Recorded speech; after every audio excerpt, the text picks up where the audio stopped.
Everyone. तो जो आज टॉपिक हम लोग पढ़ेंगे और कवर करेंगे उसका नाम है कॉलिगेटिव प्रॉपर्टीज ऑफ सॉल्यूशन।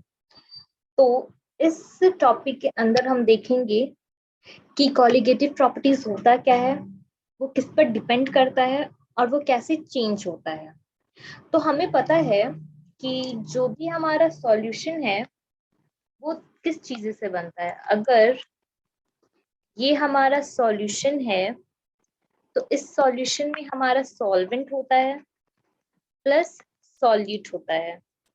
जब हम सॉल्वेंट और सॉल्यूट को मिक्स करेंगे तभी हमारा सॉल्यूशन बनता है। तो हम बोल सकते हैं कि जो भी सॉल्यूशन का प्रॉपर्टीज है वो सॉल्वेंट और सॉल्यूट की प्रॉपर्टीज से मैच करेंगी, कि जो भी सॉल्यूट और सॉल्वेंट की प्रॉपर्टीज है वही वही सॉल्यूशन की प्रॉपर्टीज होनी चाहिए। बट ऐसा नहीं होता। जो हमारे सॉल्यूशन की प्रॉपर्टीज हैं वो डिफर होती हैं हमारे सॉल्वेंट और सॉल्यूट के प्रॉपर्टीज। यही हम लोग पढ़ते हैं कॉलिगेटिव प्रॉपर्टीज में। तो जैसे यहाँ पे लिखा है solutions have different properties than either the solutes और the solvent used to make a solution. और जो भी प्रॉपर्टीज होती है सॉल्यूशन की वो दो चीजों में कन्वर्ट होती है। जो भी हमारे सॉल्यूशन की प्रॉपर्टीज है वो एक होती है कॉलिगेटिव प्रॉपर्टीज और एक होती है नॉन कॉलिगेटिव प्रॉपर्टीज। और जो हमारे टॉपिक है आज की वो है कॉलिगेटिव प्रॉपर्टीज, और यही हमें कवर करना है और यही हमारे सिलेबस में भी है। तो अब क्वेश्चन अराइज ये होता है कि आखिर हमारी कॉलिगेटिव प्रॉपर्टीज है क्या। तो कॉलिगेटिव प्रॉपर्टीज सॉल्यूशन की वो प्रॉपर्टीज है जो कि डिपेंड करती है number of dissolve particles of solute. Number of dissolve particles मतलब कि कितनी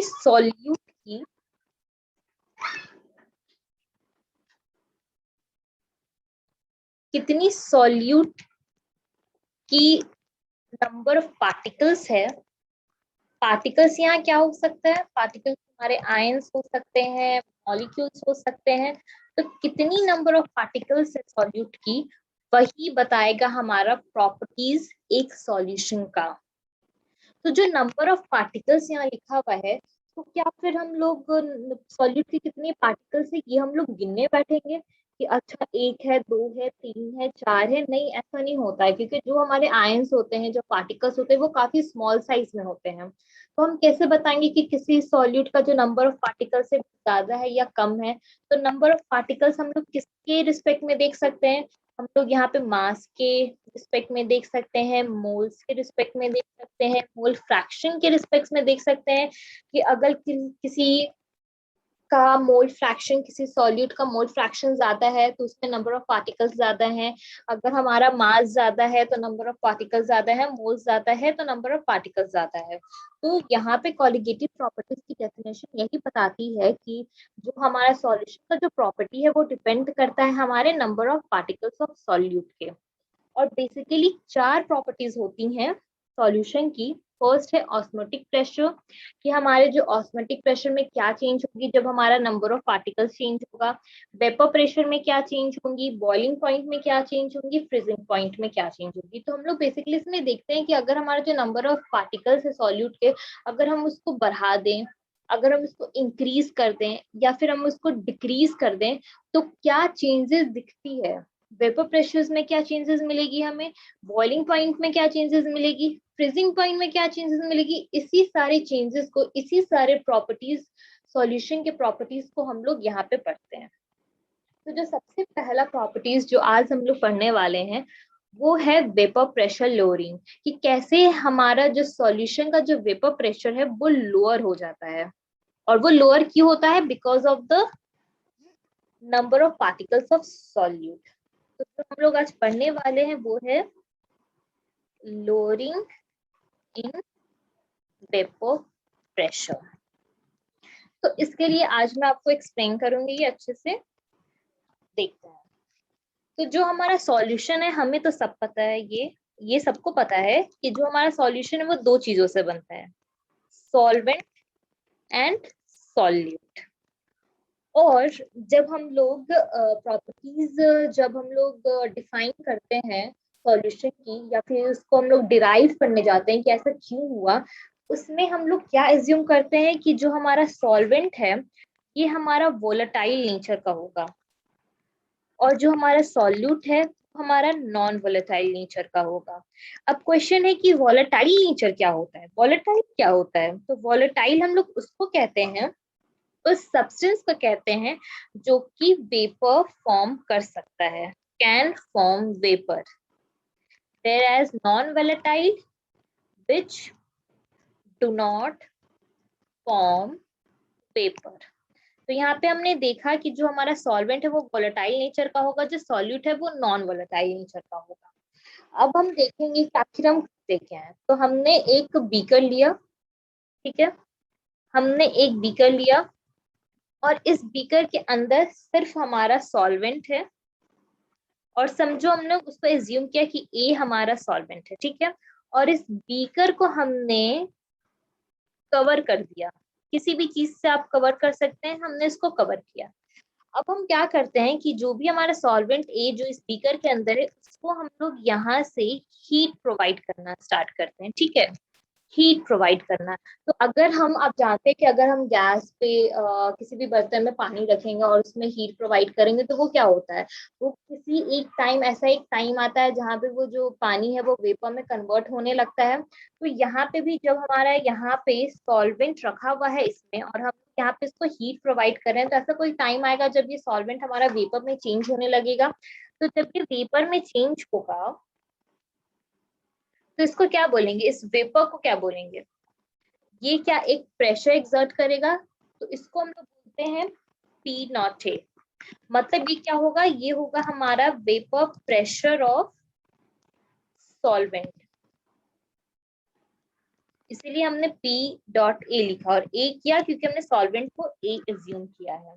तो ये वेपर प्रेशर है। वेपर प्रेशर क्या होता है कि जो भी हमारा कोई भी अगर सब्सटेंस जब हमारा गैसियस फॉर्म में चेंज होता है तो वो एक प्रेशर लगाता है, उसी को हम लोग वेपर प्रेशर कहते हैं। और जब ये चेंज हो रहा है हमारा सॉल्वेंट प्रेशर वेपर में, तो वो एक प्रेशर एक्सर्ट कर रहा है और उसी प्रेशर को हम लोग वेपर प्रेशर कहते हैं। तो कितना लगा रहा है, P नॉट ए लगा रहा है। पर यहाँ पे इम्पोर्टेंट बात ये है कि जो हमारा ये हमारा जो यहाँ पे प्रेशर लगेगा, वेपर प्रेशर लगेगा थ्रू सॉल्वेंट, ये हमारा यहाँ पे मैक्सिमम होगा। मैक्सिमम क्यों? क्योंकि हमें पता है कि यहाँ पे जितने भी हैं ये सिर्फ सॉल्वेंट है, यहाँ पे कोई और नहीं है, उसका कोई दुश्मन नहीं है उसको रोकने वाला। तो कुछ जितना लगा सकता है वो उतना लगाएगा वेपर प्रेशर, वो जितना चेंज हो सकता है वो उतना चेंज होगा, और चेंज होने में जितना प्रेशर लग सकता है वो उतना लगाएगा। तो यहाँ पे क्योंकि ये अकेला है, कोई इसको रोकने वाला नहीं है, इसका कोई दुश्मन नहीं है, तो यहाँ पे जो वेपर प्रेशर होगा हमारे सॉल्वेंट का वो मैक्सिमम होगा। और यही जब अगर हम यहाँ पे एक बीकर लेते हैं और यहाँ पे जब हम इधर सॉल्वेंट रखेंगे, हमारा सॉल्वेंट भी, और इसमें भी हम लोग सेम चीज करेंगे, इसको भी हमने एक कवर किया एक प्लेट से, या फिर आप किसी भी चीज से इसको कवर कर सकते हैं, और फिर हमने यहाँ भी इसको हीट प्रोवाइड किया। तो तो क्या अब यहाँ पे ये मुझे बताएं आप लोग कि क्या ये जो हमारा सॉल्वेंट रखा, सॉरी यहाँ पे ये हमारा ये सॉल्यूट है, तो जो भी हमारा जो ये सॉल्यूट है क्या ये वेपर प्रेशर में चेंज होगा, क्या ये चेंज होगा वेपर प्रेशर में, हाँ या ना? आप लोग सोचिए, ये चेंज होगा या नहीं? तो आंसर इज कि ये चेंज नहीं होगा। तो क्यों नहीं होगा?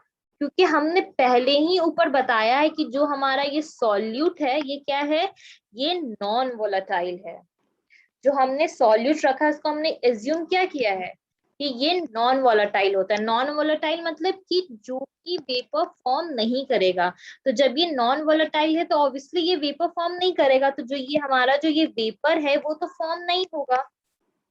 तो फिर हम क्या बोल सकते हैं कि जो हमारा प्रेशर लगेगा वेपर प्रेशर थ्रू बी, वो क्या होगा, वो हमारा जीरो होगा, क्योंकि ये हमारा जो नॉन वोलेटाइल है वो तो हमारा प्रेशर वो करता नहीं है। प्रेशर जो नॉन वोलेटाइल है वो तो चेंज नहीं होगा हमारा। जब वो चेंज नहीं होगा वेपर में सॉल्यूट, तो फिर वो प्रेशर कोई भी लगाएगा नहीं, तब हमारा जो भी वेपर प्रेशर होगा सॉल्यूट के वजह से वो जीरो होगा। अब हम क्या करेंगे, हमें हमारे पास हमने देखा कि हमारे पास सॉल्वेंट है, हमारे पास यहाँ पे सॉल्यूट है। अब हम इन दोनों को मिक्स करके बड़े से कंटेनर में दोनों को मिक्स करके और यहाँ पे हम लोग सॉल्वेंट प्लस सॉल्यूट दोनों को डालेंगे, तो क्या हम बोल सकते हैं कि यहाँ पे हमारा सॉल्यूशन फॉर्म हो जाएगा। ठीक है, सॉल्यूशन फॉर्म होगा और यहाँ भी हम लोग यहाँ से इसको हीट प्रोवाइड करेंगे। तो आप बताइए कि अब इसका जो वेपर प्रेशर होगा क्या होगा। जो हमारा सॉल्यूशन का वेपर प्रेशर, पी मतलब टोटल वेपर प्रेशर, और या फिर हम इसको कह सकते हैं कि हमारा वेपर प्रेशर ऑफ सॉल्यूशन। ठीक है, तो इसका जो हमारा वेपर प्रेशर होगा वो क्या होगा। तो हम लोग यहाँ पे बोल सकते हैं कि जो भी हमारा रहेगा, जो भी सॉल्यूशन है, सॉल्यूशन का वेपर प्रेशर है वो P A plus P B, मतलब कि जो भी हमारा सॉल्वेंट का वेपर प्रेशर है प्लस जो भी हमारा सॉल्यूट का वेपर प्रेशर है। और हमें पता है कि जो भी हमारा सॉल्वेंट का वेपर प्रेशर वो किसके इक्वल है, पी नॉट ए के। और जो हमारा ये है ये हमारा जीरो है, क्योंकि ये हमारा जो भी हमारा सॉल्यूट है वो नॉन वोलेटाइल है और वो जीरो हो जाएगा। तो हम बोल सकते हैं कि जो भी हमारा टोटल वेपर, इससे हमें ये पता चलता है कि जो भी हमारा टोटल वेपर प्रेशर होगा या फिर वेपर प्रेशर सॉल्यूशन का, वो किसके इक्वल होगा, वो सिर्फ हमारा वेपर प्रेशर ऑफ सॉल्वेंट के इक्वल होगा। क्योंकि जो भी हमारा वेपर प्रेशर ऑफ सॉल्यूट है वो तो जीरो है, क्योंकि वो नॉन वोलेटाइल है। पर यहाँ पे एक नोटिस करने की बात ये है कि जो भी हमारा ये क्या कहते हैं, जो टोटल वेपर प्रेशर है उसमें वो तो इक्वल हो गया हमारा वेपर प्रेशर ऑफ सॉल्वेंट का, पर ये क्या वेपर प्रेशर यहाँ पे मैक्सिमम होगा। क्योंकि हमने यहाँ पे कहा था कि जो ये वेपर प्रेशर यहाँ पे सॉल्वेंट का है वो मैक्सिमम है, पर क्या ये यहाँ पे भी मैक्सिमम है। तो नहीं, ऐसा नहीं होता है। क्यों? क्योंकि हमें पता है कि यहाँ पे हमारा इसके अंदर क्या, हमारे सॉल्वेंट भी है, हमारे तो जो सॉल्यूट है वो तो वेपर नहीं बनाता, वो तो वेपर फॉर्म नहीं करेगा। और जो सॉल्वेंट है वो हमारा वेपर फॉर्म करेगा। तो जो सॉल्यूट और सॉल्वेंट है वो एक दूसरे के दुश्मन बन जाते हैं यहाँ पे। सॉल्वेंट वेपर फॉर्म करता है, सॉल्यूट नहीं करता है, तो सॉल्यूट क्या चाहेगा कि वो भी सॉल्वेंट वेपर ना फॉर्म करने चाहेगा, कि सॉल्वेंट भी वेपर ना फॉर्म करे। और जब सॉल्वेंट हमारा वेपर फॉर्म करेगा तो सॉल्यूट उसको रोकता है, वो उसको फॉर्म करने नहीं देता। तो यहाँ पे जो सारे सॉल्वेंट है वो सारे सॉल्वेंट वेपर प्रेशर नहीं बना पाएंगे, वो जो सारे सॉल्वेंट हैं वो वेपर में कन्वर्ट नहीं हो पाएंगे, ना ही वो प्रेशर एक्सर्ट कर पाएंगे। इसीलिए जो हम यहाँ पे बोलते हैं कि जो भी हमारा पीटी जो होगा पी नॉट ए, यहाँ पे जो होगा पार्शियल क्या कहते हैं, जो भी हमारा वेपर प्रेशर होगा थ्रू ए, वो पूरा मैक्सिमम नहीं होगा, it will not be maximum. ठीक है, वो सिर्फ कुछ हिस्सा ही लगाएगा, वो अपना कुछ हिस्सा ही लगाएगा। जो भी हमारा वेपर प्रेशर ऑफ सॉल्वेंट है उसका वो कुछ हिस्सा ही लग सकता है। अब हम बोल सकते हैं कि ये हमारा जो भी लगेगा उसका वो कुछ हिस्सा लगेगा, वो पूरा नहीं लगेगा। तो इस जो भी हमने एक्सपेरिमेंट किया इससे हम दो चीजें समझ सकते हैं, हमने दो कंक्लूजन बना सकते हैं। क्या? फर्स्ट ये कि जो भी हमारा वेपर प्रेशर ऑफ सॉल्यूशन है वो कम है vapour pressure of pure solvent का। क्योंकि हमने यहाँ पे बताया था कि जो भी सॉल्यूशन है उसके अंदर हमारा सॉल्वेंट प्लस सॉल्यूट दोनों रहता है। सॉल्यूट जो दुश्मन होता है तो वो सॉल्वेंट को प्रेशर बनाने, वेपर प्रेशर बनाने नहीं देगा। और प्योर सॉल्वेंट तो हमारा मैक्सिमम फॉर्म में रहता है, तो ये तो हमारा ज्यादा होगा। एक हमने ये कंक्लूजन लगाया और एक कंक्लूजन ये लगाया, और दूसरा कंक्लूजन हम लोग ये देखेंगे कि जो भी हमारा वेपर प्रेशर ऑफ सॉल्यूशन है वो इक्वल होता है हमारा partial vapour pressure of solvent. Partial vapour pressure मैंने क्यों कहा, क्योंकि जो भी हमारा मैक्सिमम, जहाँ पे प्योर सॉल्वेंट था वहां पे मैक्सिमम वेपर प्रेशर था, पर यहाँ पे उसका हमारा उसका कुछ पार्ट लग रहा है, उसका कुछ हिस्सा हमें मिल रहा है, इसलिए हमने यहाँ पे बोला वो partial vapour pressure of solvent के इक्वल होता है। तो हम इस कंक्लूजन से ये कंक्लूड कर सकते हैं कि जो भी हमारा सॉल्यूशन का जो वेपर प्रेशर है उसमें हमारा क्या होता है, कमी आता है। जो वेपर प्रेशर ऑफ सॉल्यूशन है वो कम है, मतलब कि जो भी हमारा वेपर प्रेशर होता है वो सॉल्यूशन का, उसको तो एग्जैक्ट होना चाहिए हमारा प्योर सॉल्वेंट के इक्वल, बट बिकॉज कि वहां पे हमारा सॉल्यूट प्रेजेंट होता है, इसलिए जो भी हमारा वेपर प्रेशर ऑफ सॉल्यूशन होगा वो इक्वल हो जाएगा partial vapour pressure of solvent के। तो इससे हम यहाँ पे ये प्रूव कर सकते हैं कि there is a lowering in vapour pressure of solution. Thank you.